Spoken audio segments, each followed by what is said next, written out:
Les deux Canadiens, Paul Bernardo et Karla Homolka, semblent filer le parfait amour.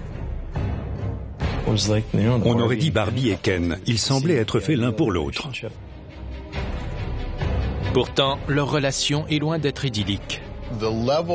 Ils ont fait preuve d'un degré de cruauté inimaginable. Ce sont des animaux. Qu'est-ce qui a bien pu pousser ce couple en apparence irréprochable à commettre de tels crimes? Karla Homolka a violé et torturé aux côtés de son mari. Et elle avait l'air d'y prendre du plaisir. Bernardo et Homolka étaient-ils des tueurs nés?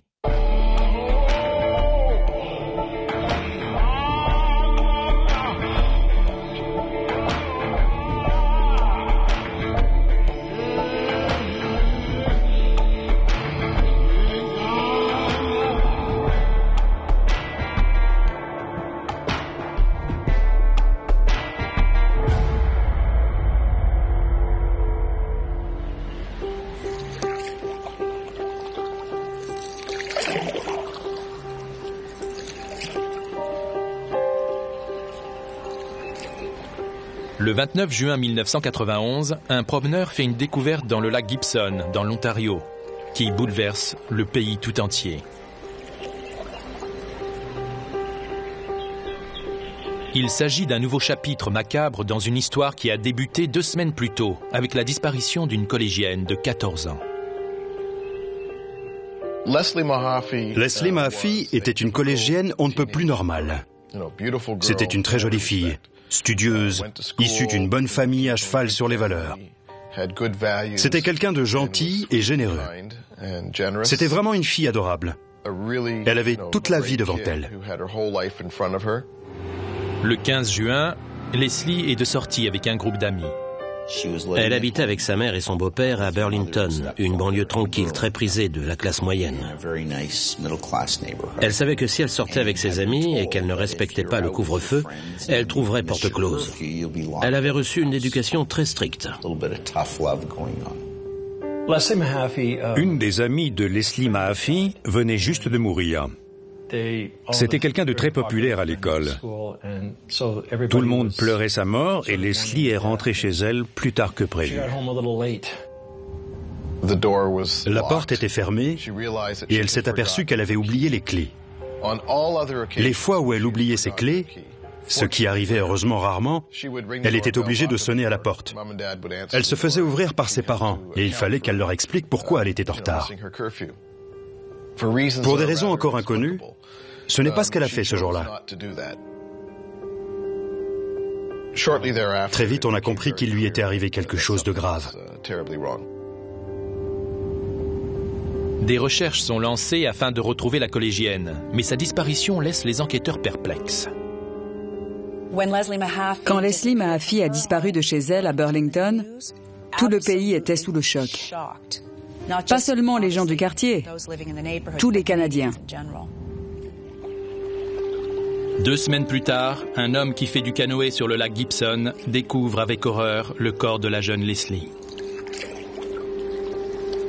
Mais pour un jeune couple, cette journée du 29 juin s'annonce bien différente.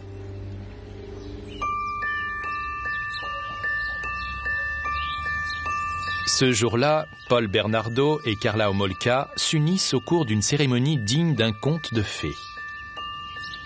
Karla Homolka s'était toujours imaginée dans la peau d'une princesse. Elle adorait les personnages de Disney. Elle se rêvait en princesse Disney. Et elle a organisé un mariage qui ressemblait un peu au spectacle qu'on voit à Disneyland.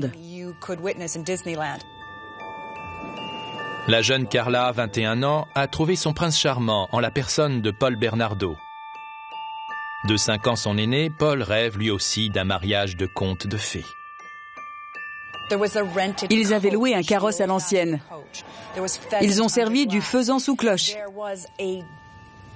Sa robe de mariée ressemblait à une robe de bal avec des manches bouffantes.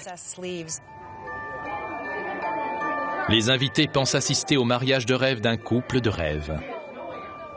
On aurait dit Barbie et Ken. Ils semblaient être faits l'un pour l'autre. Mais le parcours de Paul Bernardo et Karla Homolka est loin d'être un conte de fées. Tous deux cachent un secret inavouable, qui, une fois révélé au grand jour, déclenchera une onde de choc à travers tout le pays.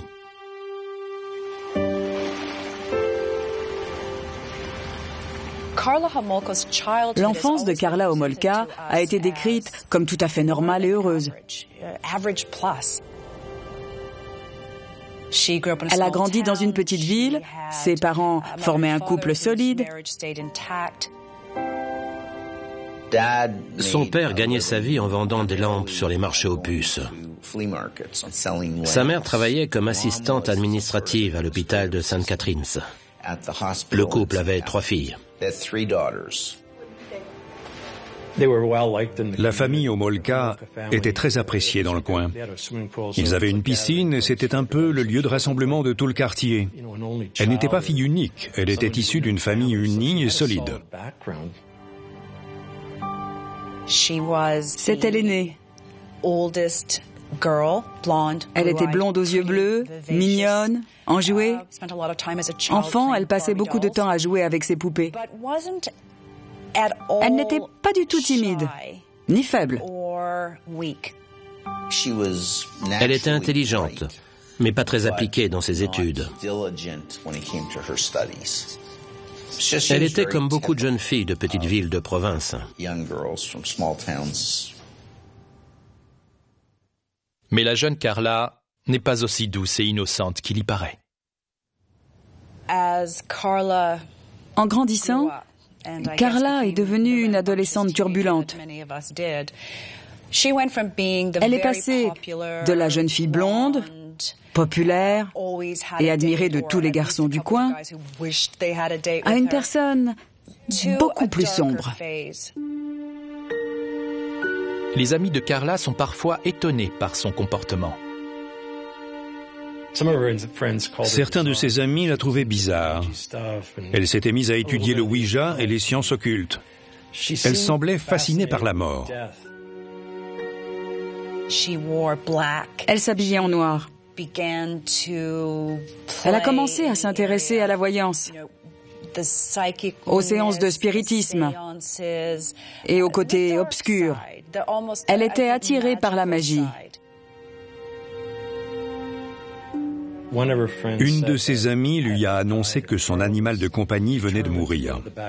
Karla a tenu à aller dans le jardin pour le déterrer. L'animal avait été enterré au fond du jardin. Elle tenait absolument à le voir. Et c'est ce qu'elles ont fait. Son amie ne voulait pas, mais elle s'est laissée convaincre. Karla était fascinée par le cadavre de cet animal. La jeune adolescente décroche un travail auprès d'un vétérinaire. Lors d'une conférence sur les animaux de compagnie qui se déroule dans un hôtel de Toronto, elle rencontre l'homme de ses rêves.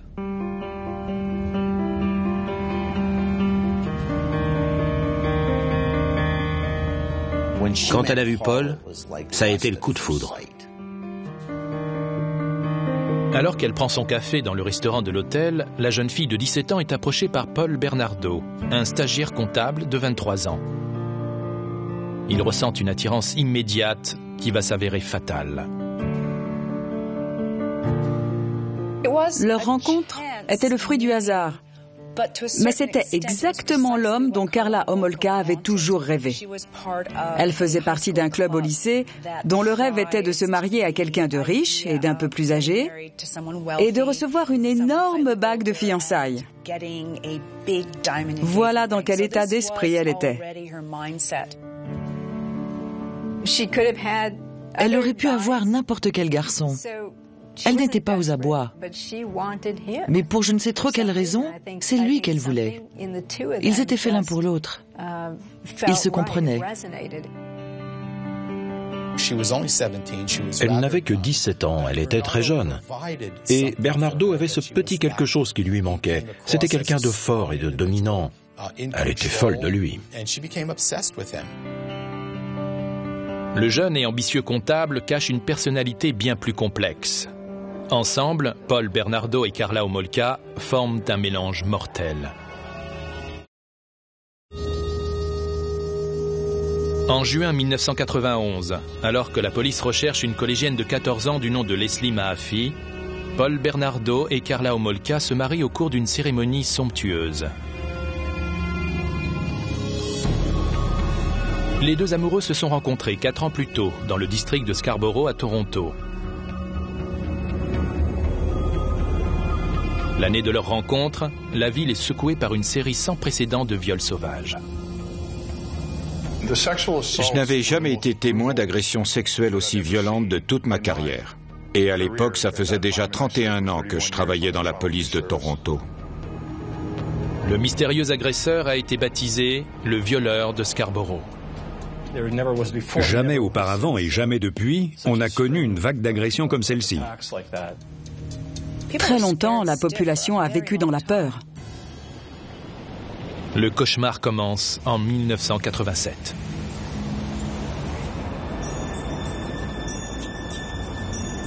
Ça a débuté vers la fin du printemps.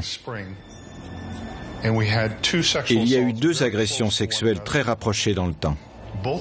Les 2 victimes ont été attaquées à leur domicile. Il attaquait les femmes par derrière. Aucune n'a pu voir son visage. Il disait à ses victimes qu'il leur ferait du mal si elles faisaient le moindre bruit. Il leur faisait peur. Il menaçait de les tuer si elles criaient. Même si elles avaient été attaquées chez elles, à côté de leurs proches, elles n'ont pas été en mesure d'appeler à l'aide. Les 2 agressions du printemps ne sont que le début d'une longue série. Au cours des 3 années suivantes, le violeur de Scarborough va frapper encore et encore, visant des jeunes femmes seules et terrorisant tout un quartier. Certaines femmes prenaient le bus très tard le soir. En suivant le bus en voiture, il était facile de repérer une femme seule. La police sillonne la région et met en place une unité spéciale. Mais le violeur continue à sévir en toute impunité. Ils ignoraient où il allait frapper. Tout le monde était sur ses gardes. Mais les viols continuaient malgré tout. Entre mai et décembre 1987, on recense 6 agressions. Certains agents de police continuaient à sillonner les rues, même après la fin de leur service. Ils voulaient mettre la main sur ce gars, mais en vain. D'avril à mai 1988, 3 nouvelles agressions sont à déplorer. Au fil du temps, on a observé une escalade de la violence. Il a commis des actes d'une violence inouïe. Entre octobre et décembre 1988, on dénombre 4 nouvelles agressions. Il faisait des trucs horribles. Il utilisait des pierres et des bâtons qu'il rentrait dans le corps des femmes qu'il venait juste de violer. Entre juin 1989 et mai 1990, on compte 5 agressions supplémentaires. Il emportait certaines de leurs affaires avec lui, ce qui ne faisait qu'accentuer leur sentiment d'insécurité. Certaines de ces femmes ont eu le courage de se défendre, mais il revenait à la charge et les jetait au sol avant de s'en prendre à nouveau à elles. Ces victimes souffraient de séquelles terribles.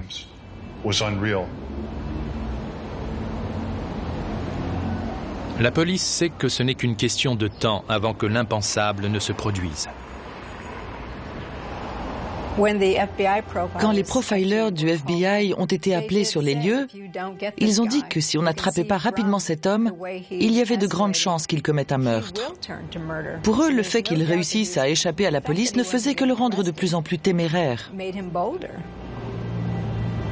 Alors que le violeur de Scarborough continue à terroriser la ville, Karla Homolka, elle, est sous le charme de son nouvel époux, Paul Bernardo. Ce jeune homme brillant semble avoir un bel avenir devant lui. Après le lycée, il est allé à l'université. Il a réussi à intégrer une formation d'expert comptable. Il travaillait pour un cabinet de comptables. Quand on le regarde, on se dit que c'est quelqu'un de très professionnel, sûr de lui, extraverti et plein d'assurance. Il avait une haute opinion de lui-même. Paul Bernardo était tout ce dont Karla Homolka avait toujours rêvé. Petite, mais aussi adolescente. Il était plus âgé, grand, blond, très beau. Elle l'appelait son prince. Il avait une voiture, un métier. Il remplissait tous ses critères. Mais le prince charmant de Carla cache un côté plus sombre.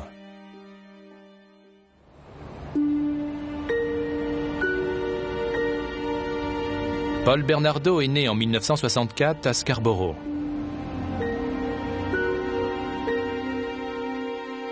Il semblerait qu'il ait eu des problèmes dès son plus jeune âge. Son père était un voyeur. Il semblait avoir de sérieux problèmes sexuels. Ses parents faisaient chambre à part. À la maison, la vie n'était pas toujours facile.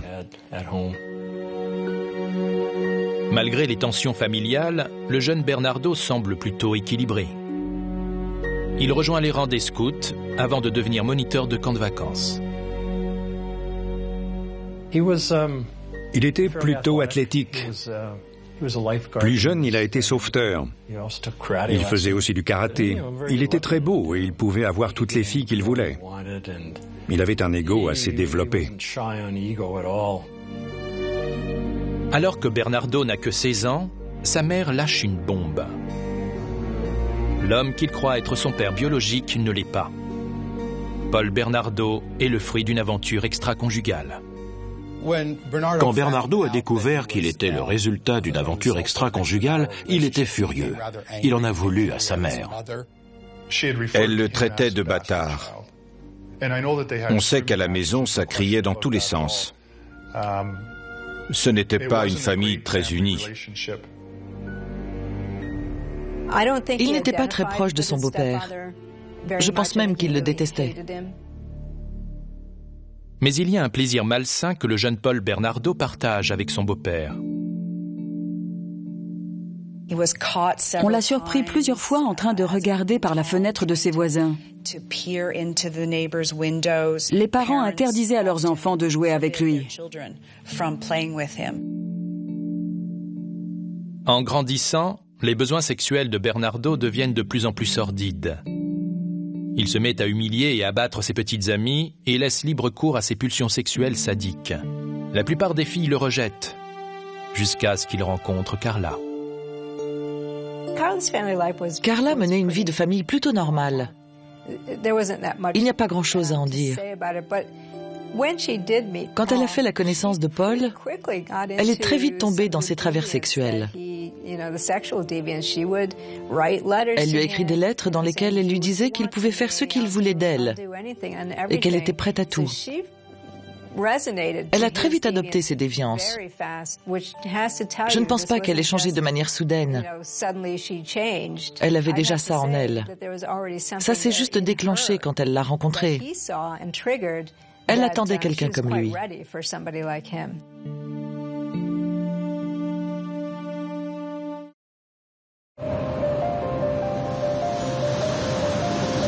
En 1990, après 3 années de terreur, la police de Toronto tient enfin une piste dans l'affaire du violeur de Scarborough. Lors de chacune de ces 17 agressions connues à ce jour, le violeur s'est assuré que ses victimes ne puissent pas l'identifier. Mais au mois de mai, le violeur baisse sa garde. Il s'est montré particulièrement négligent. Il a attaqué une femme par devant. On tenait notre première piste. Ça nous a permis d'établir un portrait robot dans le but d'identifier le violeur. Une fois le portrait robot diffusé, la police reçoit une information. Le dessin ressemble étrangement à un jeune comptable de 25 ans, Paul Bernardo. Le détective John Monroe convoque Bernardo au poste de police pour l'interroger. Je n'oublierai jamais ce jour-là. Il est arrivé dans nos bureaux en fin d'après-midi. Il était très élégant, bien habillé. Il portait une chemise avec une cravate. Ses cheveux étaient coupés courts. Il était très calme et détaché. C'était un Canadien pur jus. Je lui ai parlé de différentes choses. Je lui ai demandé s'il avait déjà eu des problèmes avec les femmes et il m'a répondu « Non, jamais ». Je lui ai demandé s'il avait une petite amie et il m'a dit « Oui, Ma petite amie s'appelle Karla Homolka. En novembre 1990, le nom de Karla Homolka ne nous disait encore rien. Il avait un look de gentil garçon, un air presque chérubin. Il était vraiment charmant et sociable. Comme n'importe quel bon psychopathe, il a réussi à duper les gens et à leur faire croire à son innocence. Bernardo est l'une des 700 personnes sur lesquelles la police enquête. Les policiers ont déjà récolté les échantillons ADN de plus de 100 suspects. J'ai demandé à Bernardo de nous fournir des échantillons de cheveux, de salive et de sang. Et il nous les a donnés sans se faire prier. Si vous voulez mon avis, en faisant ça, il pensait détourner les soupçons. Il voulait se montrer le plus coopératif possible. L'examen des échantillons pourrait prouver que Bernardo est bien le violeur de Scarborough. Mais les résultats tardent à arriver. À l'époque, les tests ADN n'en étaient qu'à leur balbutiement dans les enquêtes de la police scientifique. La police avait récupéré les échantillons, mais ils ont attendu 2 ans sur une étagère. Dans les années 90, Bernardo passe beaucoup de temps avec la famille Homolka.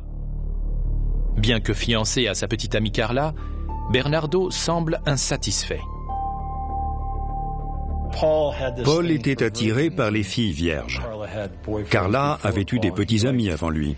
Il préférait que les femmes n'aient jamais eu de relations sexuelles et soient encore vierges. Du coup, cette situation avait tendance à le contrarier. La jeune sœur de Karla, âgée de 15 ans, répond en revanche parfaitement à ces critères. Karla et Tammy auraient pu passer pour des jumelles si on fait abstraction de l'âge. Tammy le considérait comme le petit ami idéal. Elle l'admirait, elle l'idolâtrait. Lui, tout ce qui l'intéressait, c'était le sexe. Il voulait coucher avec elle. Paul Bernardo a commencé à mettre la pression à Karla. Il voulait qu'elle l'aide à prendre la virginité de sa petite sœur. C'était vraiment tordu. On a du mal à comprendre comment Karla a pu faire une chose pareille. 6 mois avant leur mariage, Karla Homolka décide d'offrir à son petit ami la virginité de sa jeune sœur en cadeau de Noël. Karla avait peur que Tammy ne tienne pas sa langue. Karla décide donc de voler des anesthésiants à la clinique vétérinaire où elle travaille. L'idée, c'était d'endormir Tammy et de l'agresser sexuellement. Il rêvait d'un plan à 3. Le 29 décembre 1990, alors que les parents de Karla sont à la maison, ils décident de mettre leur plan à exécution. Toute la famille était réunie. Tout le monde est allé se coucher, à part eux 3. Ils ont fait boire Tammy jusqu'à ce qu'elle soit ivre. Une fois évanouie, ils l'ont violée, de toutes les manières possibles. La jeune fille de 15 ans, toujours inconsciente, a du mal à respirer. Tammy a vomi. Elle s'est mise à suffoquer. Alors, ils lui ont mis la tête en bas. Homolka connaissait la manœuvre grâce à son travail au cabinet vétérinaire. Mais elle est quand même morte.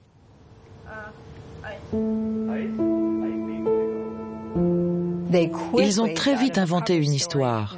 Ils ont appelé les urgences et ont raconté leur version des faits. Et les gens les ont crus.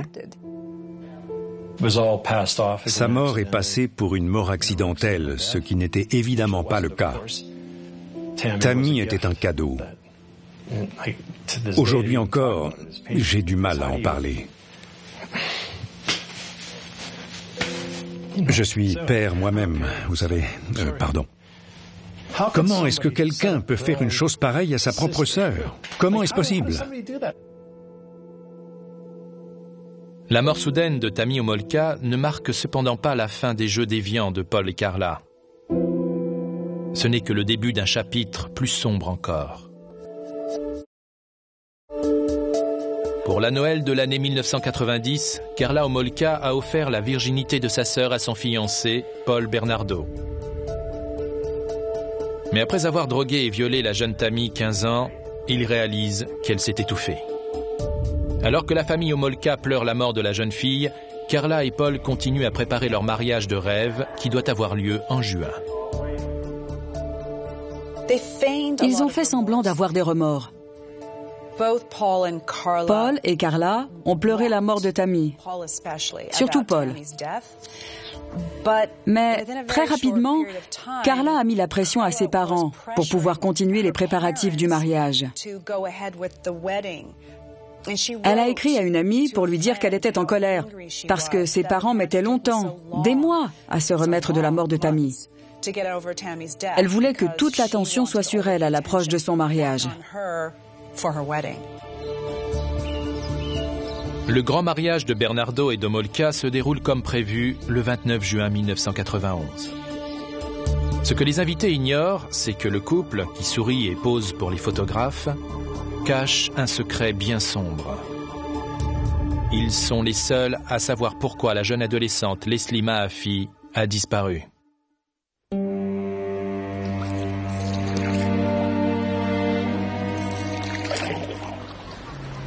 La jeune Leslie, 14 ans, a mystérieusement disparu devant chez elle 2 semaines plus tôt. Sur le lac Gibson, situé non loin de là, un homme vient de trouver un membre. Sa découverte déclenche une vague d'indignation à travers le pays. Les gens n'étaient pas seulement choqués, ils étaient littéralement horrifiés. Le niveau de l'eau du lac Gibson avait commencé à baisser. Un pêcheur a découvert un membre et un promeneur un autre. Le corps démembré de Leslie Mahaffey avait été coulé dans le ciment.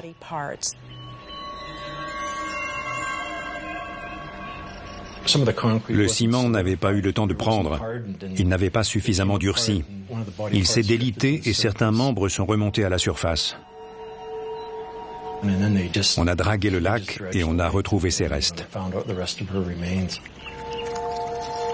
Le corps de Leslie est retrouvé découpé en morceaux et coulé dans 8 blocs de béton. Les habitants de l'Ontario comprennent alors qu'ils ont affaire à un fou. On avait affaire à un malade mental, à un psychopathe, un tueur en série.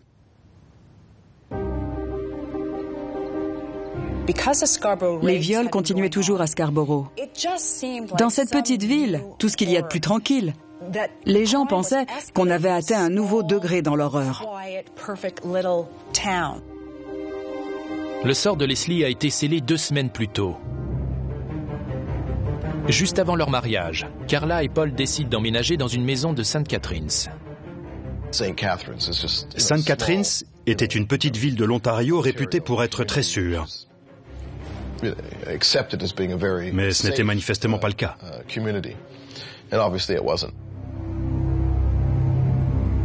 L'attirance sexuelle de Paul Bernardo pour les jeunes filles est toujours aussi forte. Il a dit à Carla qu'il aimerait bien ramener quelqu'un à la maison pour s'amuser, si on peut dire. Il voulait avoir quelqu'un à sa disposition, sans être obligé de partir en chasse à chaque fois. Il voulait une sorte d'esclave à domicile. C'est Leslie Mahaffey, 14 ans, qui va faire les frais de l'esprit dérangé de Bernardo. La nuit du 15 juin, la collégienne est à la porte de chez elle, sans ses clés. Elle ignorait que Paul Bernardo rôdait dans les parages. Il avait l'air d'être un garçon normal. Comme tous les psychopathes, c'était quelqu'un de charmant et de manipulateur. Il a engagé la conversation avec elle avant de l'enlever et de la ramener chez lui, à St. Catharines.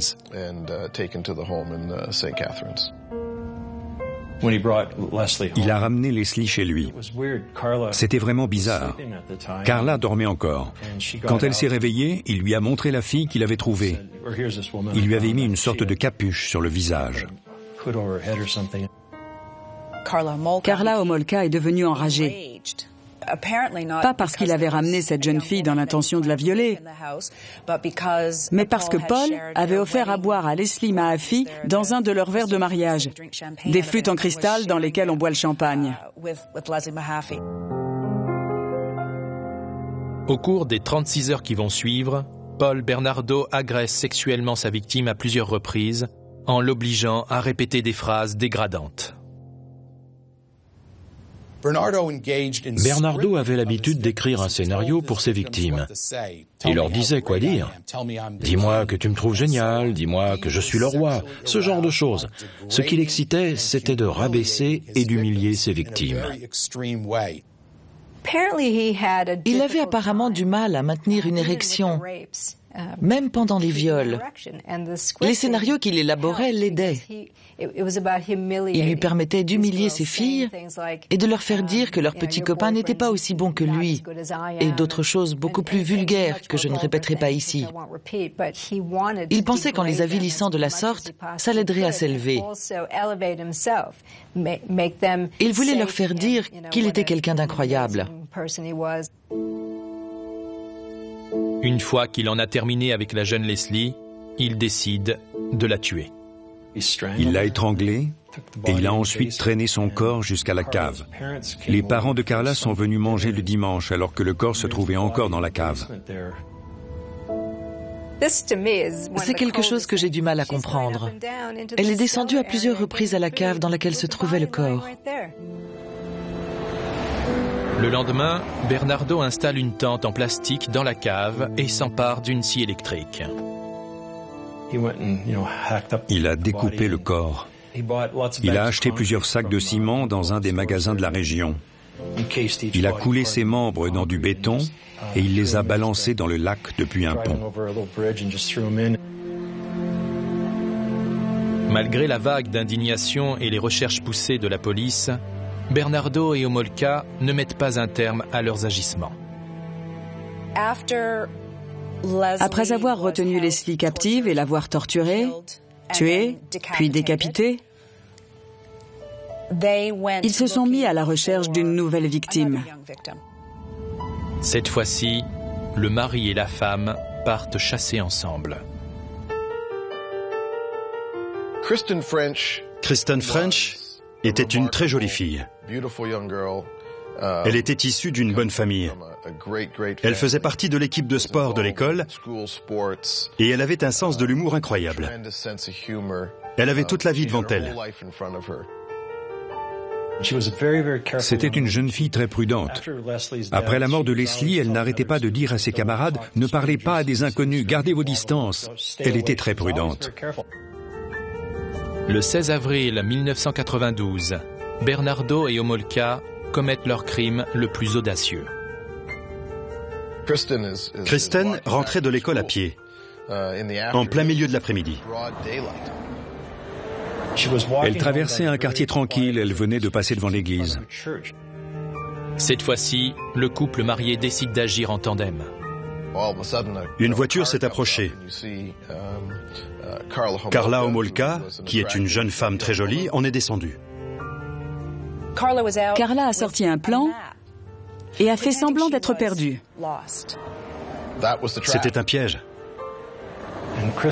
Kristen avait beau être prudente, quand elle a vu cette jeune femme dans l'embarras, elle est allée lui porter secours. Quand Kristen s'est penchée au-dessus du plan, Carla l'a attrapée.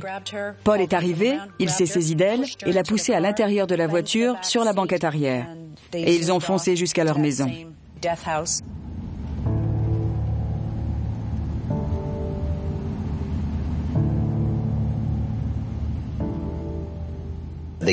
Ils l'ont gardé pendant 3 jours. Ils ont tout filmé.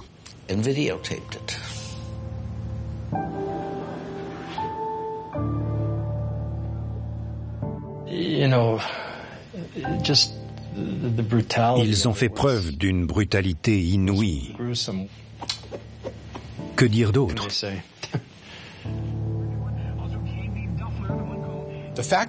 Ils ont filmé leurs actes sadiques. C'est tout à fait courant. C'est ce que font les sadiques sexuels. Ils font ça pour créer leur propre film porno. C'était lui la star du film. Pendant son supplice, Kristen voit une chance d'échapper à son bourreau. Pendant ces 3 jours de captivité, Paul est allé acheter à manger. Kristen était maligne. Elle a dit qu'elle voulait de la nourriture provenant du magasin le plus éloigné de St. Catherine's. Elle savait qu'elle serait seule avec Carla pendant une demi-heure. Elle l'a supplié de la laisser partir, mais Carla n'a pas voulu. Pourtant, elle savait qu'il la tuerait. Si seulement elle avait décroché son téléphone et appelé les secours, elle aurait pu lui sauver la vie. Mais elle ne l'a pas fait. Après 3 jours de sévices sexuels dégradants et brutaux, Bernardo étrangle Kristen. Avec l'aide de Carla, il lave et frotte le corps de Kristen, lui coupe les cheveux et abandonne son cadavre sur le bord d'une route de campagne. Quand on a découvert le corps dénudé de Kristen French dans un fossé de Burlington, tout le monde était en état d'alerte. Mais la tension est à son comble au sein du jeune couple. Après le meurtre de Kristen French, les rapports de Paul et Carla commencent à se dégrader. Il a commencé à perdre la tête. Il vivait dans un monde imaginaire. Il se montrait de plus en plus violent avec Carla et il la frappait. Alors, elle l'a quitté. Cette agression va signer le début de la fin pour les 2 tueurs. Carla Homolka est allée voir la police en pleurs parce que Paul Bernardo venait de la frapper. C'est ce qui a permis de lever le voile sur cette affaire. Alors qu'Homolka dépose plainte contre son mari pour violence conjugale, les échantillons d'ADN prélevés par les forces de police lors des viols de Scarborough, qui ont eu lieu 2 ans plus tôt, refont enfin surface. On a enfin eu les résultats ADN tant attendus dans l'affaire des viols de Scarborough. Ils incriminaient Bernardo. Ils en ont parlé à Carla et elle leur a dit « Oui, il m'a avoué avoir commis les viols de Scarborough ». La police l'a donc arrêté. Quand les policiers l'ont interrogé, il n'était pas aussi tranquille et serein que la première fois.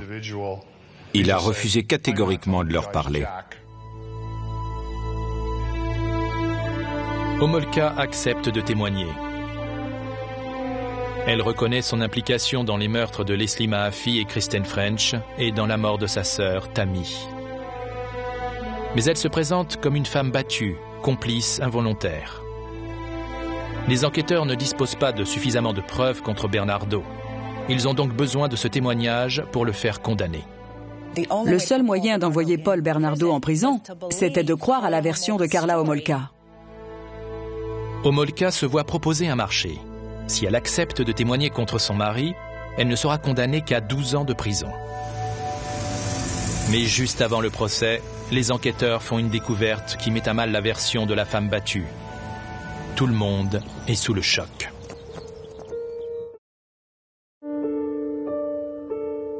En 1993, Carla Homolka admet avoir participé au meurtre de Leslie Mahaffey, Kristen French et de sa propre sœur, Tammy. Elle prétend être une femme battue et la complice involontaire de son mari Paul Bernardo. Mais juste avant le début du procès de Bernardo, les enquêteurs font une découverte qui fait apparaître Carla sous un nouveau jour. Dans le plafond de la salle de bain du couple à St. Catherine's, les enquêteurs découvrent une effrayante collection de vidéos amateurs. Les mini-cassettes étaient annotées de la main de Carla. On pouvait lire par exemple « Kristen, Leslie, Paul et moi ». Et elle avait rajouté des stickers avec des cœurs et des fleurs.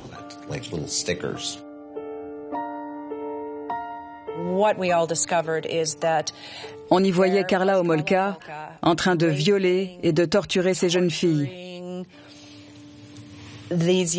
aux côtés de son mari Paul. Elle avait l'air d'y prendre du plaisir. L'avocat des familles des victimes, Tim Danson, est contraint de visionner ces terribles vidéos amateurs. C'était vraiment horrible de voir un tel degré de douleur, d'angoisse et de désespoir. Aucun être humain ne devrait avoir à endurer de telles choses. Je veux bien sûr parler de Kristen French et Leslie Mahaffey. C'était vraiment dérangeant. La collection comprend également des images de Bernardo et Homolka en train de violer la jeune sœur de Carla, inconsciente. Ainsi qu'une vidéo filmée juste après la mort de Tammy dans laquelle Carla s'amuse à imiter sa sœur. 3 semaines après sa mort, Carla a enfilé les vêtements de Tammy afin d'exciter Paul. Elle ne montre pas le moindre remords. On ne peut s'empêcher de remarquer que Bernardo, le violeur de Scarborough, n'avait tué personne avant de faire la connaissance d'Homolka. Est-ce elle qui l'a poussé à tuer? Ce qui est certain, en revanche, c'est qu'ensemble, Bernardo et Homolka formaient un duo mortel. Mais étaient-ils des tueurs nés? Ou bien est-ce leur éducation qui a fait d'eux des tueurs? L'inné versus l'acquis.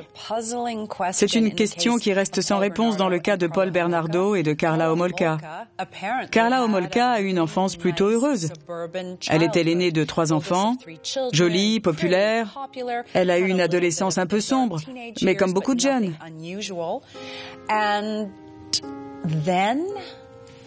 Et elle est devenue, si ce n'est la force motrice des actes de torture sexuelle et des meurtres, du moins la complice de crimes atroces et prémédités. Paul Bernardo, de l'autre côté, est décrit comme une personne instable mentalement, depuis sa plus tendre enfance. Bien sûr, il arrive souvent que les psychopathes aient une enfance malheureuse, et on sait que Bernardo a été maltraité. On l'a rabaissé en lui disant qu'il était un enfant illégitime. Je crois très sincèrement que l'éducation et un environnement familial très perturbé peuvent renforcer certains penchants. Surtout lorsqu'on rencontre quelqu'un qui partage nos penchants. Ça ne serait pas arrivé s'il avait rencontré une femme horrifiée par le fait qu'il veuille violer sa sœur. Mais par le plus grand des hasards, il a fait la connaissance de cette femme qui l'a encouragé dans ses penchants. Elle l'a suivi dans ses fantasmes sexuels tordus et déviants. Il s'est servi d'Homolka pour satisfaire ses propres besoins et Homolka s'est également servi de Bernardo pour satisfaire ses propres besoins. C'est une relation de symbiose. Comment une telle chose est possible? C'est sans doute le résultat de facteurs personnels et environnementaux. Mais, selon moi et selon la plupart des personnes qui ont travaillé sur cette affaire, il existe un composant neurobiologique absolument essentiel, qu'il soit d'ordre hormonal, génétique, électrique ou chimique. Ce composant peut être exacerbé par une blessure à la tête, ou bien des facteurs psychosociaux. Il faut que plusieurs choses aillent de travers. C'est ce qui rend ces crimes si extraordinaires. Imaginons que Bernardo et Homolka ne se soient jamais rencontrés. Étaient-ils malgré tout prédestinés à devenir des meurtriers? Certaines personnes ont dit que si Carla n'avait jamais rencontré Paul, elle ne serait jamais devenue une meurtrière. Je n'en suis pas si sûre. Elle n'aurait peut-être jamais tué, mais elle aurait quand même été une personne calculatrice et manipulatrice. Ça ne fait aucun doute. C'est quelqu'un de très narcissique, très égocentrique. Si un autre meurtrier avait croisé sa route, elle n'aurait pas hésité un seul instant. Elle aurait tout fait pour faire partie de sa vie. Je pense que Paul serait, quoi qu'il arrive, devenu un meurtrier. Le fait que sa femme lui permettait de ramener ses victimes à la maison lui a facilité la tâche. Mais même sans ça, il aurait tué ses filles. Carla a finalement conclu un marché avec les avocats de la défense. Elle n'est condamnée qu'à 12 années de prison pour son rôle dans les meurtres. Paul Bernardo est condamné à finir ses jours derrière les barreaux. Un des membres de ce duo mortel a depuis été remis en liberté.